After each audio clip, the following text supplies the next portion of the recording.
Here they are, Denmark, the Atlanta champions, and arguably the crew of the 90s with 4 world championships. Well, they're preparing in lane number 2. Australia, the host nation, still looking for that elusive first rowing gold of the regatta. They're in lane 5. There's Carlo Caddi, who's stroking the Italian 4 there. We just saw a shot of him. He's 38 years old. He's got 7 world gold medals to his name. He's seeing now if he can make it an 8th gold medal, but at the Olympics. He's there sitting in the stroke seat for Italy. Well, the interesting thing about this is, Dan, if Thomas Poulsen hadn't been injured and the Danes had been the crew they were, we would have surely been hailing them as the big favourites. But it's not that way anymore. Oh, they've had such a difficult time. It's been very, very sad. They've been struggling to get back on form. The new man in the boat, Søren Madsen, who's sitting there at bow. Look how he sits very upright in the boat. He doesn't fit as well with the other 3 men in the boat. He doesn't blend quite so well. But he is a very strong athlete. He's the strongest of all of them on the ergometer rowing machine. But it's been quite difficult to get him moved in here. They've been ending up at the tail end of the World Cup races. There he is now. You just see how upright he sits in the boat. But they've gone up well. They've gone off well. They're in the hunt here, and they are putting together a very, very fine row. At the moment, it's the United States who are trailing there in last position, but it's a close field here with France sitting there in lane 5, just about heading the field. Yes, the French who've been knocking on the door in recent World Championships, 3rd in 98, 2nd in 99. It'd be great if they could complete the sequence here in the Olympic regatta, and they've got their chance, and they've just got their, looks as if they've just about got their noses in front, although the Danes probably still just the quickest through the first 500. Here are the Danes, and Victor Feddersen. What a great stroke this man is. Look how they are muscling it along. It's not got the same sort of smoothness and ease that it's had in the past that we're used to with this Danish 4, but my goodness, they're fighting for this. They've really gone out to try and do it. They're going to try and make sure that they are in the hunt for the medals, but at the moment it's France who are beginning to stretch out in front, and the United States come back into the picture quite a little bit there. They've come back into the picture, and they are not out of it.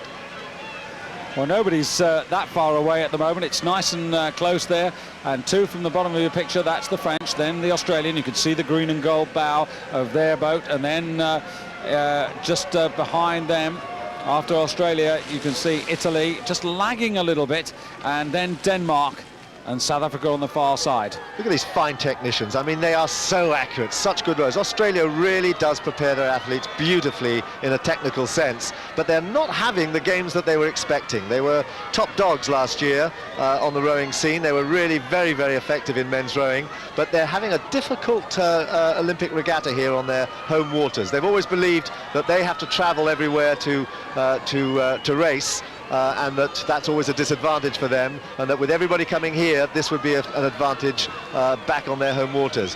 Here they are now. Could this be their first gold medal of these Olympic Games?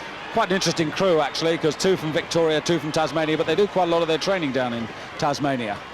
Well, they're neck and neck now with France. France moving very, very well. Remember, France has this fine, punishing last 500 metres, which their pair have shown to such devastating effect to win the gold medal in the heavyweight event yesterday. And now here they are in pole position. They're with Australia. They're just neck and neck, both crews vying for the gold medal. Yes, and interesting, Dan, through that second 500 metres, the Italians have started to pick up the pace. 1:30.84 for that 500, and they proved to be the quickest in that second quarter. So they're getting themselves into the race now. The Italians just moving up a little bit. The Danes are they're in 3rd place. On the far side, the South Africans doing really well. They're still in the hunt. Yeah, South Africa in there. But certainly Australia and France are out here. But Australia really beginning to edge ahead now. They've got a canvas lead as they come up to the last 500 metres, and they do look like they are moving away with this. Yes, it's they're really moving well. I mean, this is very fine rowing. And Denmark, the Olympic and world champions, with their new order, fighting to stay in the medals. This is about where they usually started to fall back, but they are still there, and they are in the hunt for a medal. Well, this is terrific stuff. It's France and Australia. Australia, it's Robert Richards, Darren Barnforth, Anthony Edwards and Simon Burgess. Real experience in that boat now. And the French are going to have to find something, Dan. Well, the French have moved up. They're just there as they went through the 500. They just rocketed the rate from 36 up to 39, and they are now chasing the Australians. Australia feel that they've got it. The Australians are holding there. They've got half a length. There shouldn't be any reason for them not to be able to hold this. But watch out for France. They've gone up to 41 now. France are pressing. France are now back to a canvas. Can Australia hold them off? What a cracking race this is. We've got two fights on yet again. It's Australia versus France at the moment for the gold medal. And then on the far side, we've got Italy and Denmark, who are almost stroke to stroke, fighting it out for the bronze medal. And not for the first time. They're on their feet here. Australian flags are flying. Is this going to be the moment when Australia can claim its first gold medal? But the French are coming again. Look at that French crew. The Italians too. The Italians have just drawn level now with Denmark. The French have now moved up to just 2 or 3 feet short of the lead, and it's only now about 10 or 15 strokes to go. Unbelievable racing here. France on the near side, and they're stroke for stroke, and they're coming towards the line. And look at the French, and the bow of the French boat is just ahead of the Australians. And yet again, the French find a sprint finish. Coming to the line now, France ahead of Australia, Italy and Denmark. Oh, it's France, Australia, and it looks to me Denmark have just squeezed out the Italians. Yes, they have, Dan.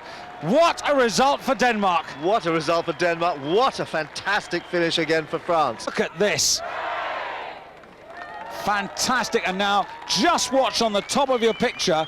The Danes are furthest away. The Italians are just inside them. And it's that much. Yeah, I think that actually Italy did get past Denmark about 30 strokes earlier, and then Denmark, just with that power that they have and sheer determination, got back in front again. But here's France. Wonderful performance. Well, I tell you what, the most competitive final, and for me, a wonderful race. And it's Mr. Ashwini Kumar presenting the medals to the Frenchmen. And they're worth a name check. Xavier Dorfman, Yves Hocquet, Jean-Christophe and Laurent Porchier. Second gold medal of the regatta for France. We are having a fantastic, this is a wonderful, wonderful regatta on perfect conditions. A medal, they've got a chance in the eights and in the quad as well, coming up later on today. And I'm so happy for those boys that they've actually found something out of this. Terrific.